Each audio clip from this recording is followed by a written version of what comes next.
नमस्कार, माझं नाव महेश मोहिते. आज काय हा प्रकार जो चालू आहे, ते लोक राज ठाकरे साहेबांच्या विरोधात बोलतात किंवा त्यांना काय म्हणतात किंवा मराठीच्या विरोधात जातात. तर मला तुम्हाला एकच सांगायचं आहे की तुम्ही परप्रांतीय लोक येऊन इथं कामं करता. आम्ही तुम्हाला एवढे वर्ष कधी काय म्हणलो नाही. तुम्ही तुमचा इथं रुबाब दाखवता. ही गोष्ट तर कधीच खपवून घेतली जाणार नाही. दुसरी गोष्ट, मराठी माणूस आणि पंजाबी यांच्याशिवाय या देशामध्ये क्रांती घडवण्याची ताकद कुणाच्या जीमध्ये डी नाही आहे. तर त्याच्यामुळं जास्त शहाणपणा करू नका. तुम्ही तुमची ताकद जी आहे ना, ती योग्य ठिकाणी लावा.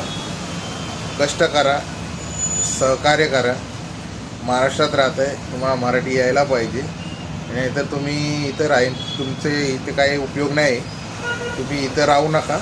तुम्ही इथनं कल्टी मारा आणि तुमच्या राज्यात जाऊन तुमच्या नेत्यांना विचारा की तुम्ही काय केले त्यांच्यासाठी. आम्हाला महाराष्ट्रात का कामाला यावं लागते, हा प्रश्न त्यांना करा. इथं आमचं उडायला येऊ नका. तुमची काही गरज नाही. जय हिंद, जय महाराष्ट्र. ज्याला कोणाला अडचण आहे डायरेक्ट कॉन्टॅक्ट करा.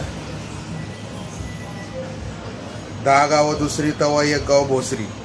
येऊन भेटा, मग सांगतो कसं असते आणि कसं नसते.